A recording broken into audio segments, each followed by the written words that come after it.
बल्लभगढ़ अनाज मंडी में सरसों की खरीद जारी है, जहां 15 मार्च से मंडियों में सरसों की खरीद शुरू हो चुकी है और अब तक लगभग 50 से 60 किसान अपनी फसल लेकर मंडी पहुंच चुके हैं। मंडी में अब तक कुल 11,400 क्विंटल सरसों आ चुकी है, जिसमें से 4,000 क्विंटल की खरीदी सरकारी एजेंसी HAFED द्वारा 5,950 रुपए प्रति क्विंटल के MSP पर खरीदी जा चुकी है।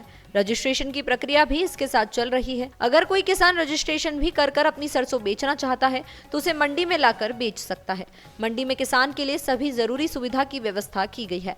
सरकारी खरीदी उन्हीं किसानों की हो रही है जिन्होंने पहले से रजिस्ट्रेशन करवाया है। मंडी में आने वाले किसानों के गेट पास काटे जा रहे हैं और यदि किसी फसल में नमी पाई जाती है तो पहले उसे सुखाया जाता है और फिर खरीदा जाता है। मार्केट कमेटी के स्टेनो मार्केट सेक्रेटरी दीपक दीक्षित ने बताया कि मंडी में खरीदी की प्रक्रिया सुचारू रूप से चल रही है और उम्मीद है कि इस साल पिछले साल की तुलना में अधिक सरकारी खरीदी होगी। किसानों के लिए बैठने और पीने के पानी की भी पूरी व्यवस्था की गई है ताकि उन्हें किसी तरह की परेशानियों का सामना न करना पड़े। मेरा नाम दीपक दीक्षित है। मैं यहाँ असिस्टेंट सेक्रेटरी के पोस्ट पर कार्यरत हूँ।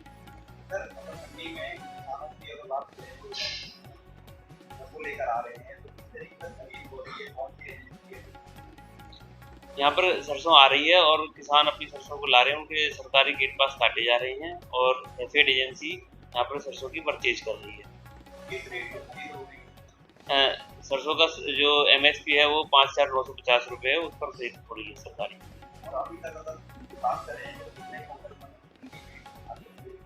अब तक लगभग 11 से 40 क्विंटल लगभग सरसों आ चुकी है, जिसमें से लगभग 400 क्विंटल सरसों सरकारी है और बची हुई प्राइवेट है।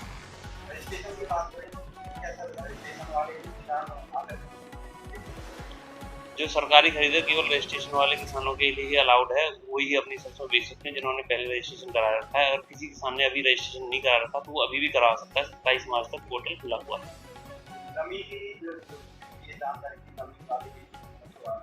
सरसों में नमी है, यदि किसी किसान की सरसों में नमी पाई जाती है तो वो अपनी सरसों को यहीं पर सुखा के फिर दोबारा भेज देता है। वो थोड़ी सी नमी होती है तो वो दूर हो जाती है।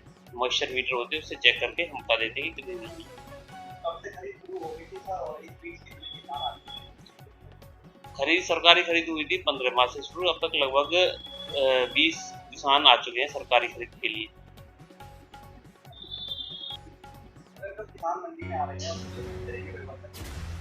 किसानों के लिए गेट पे गेट पास काटे जाते हैं, उसके बाद किसान अपने फड़ पे जहाँ जिसकी आर्थिक डालने जाते हैं वहाँ डाल लेते हैं। उसके अलावा किसानों के लिए पीने के पानी की और शौचालय वगैरह की व्यवस्था है।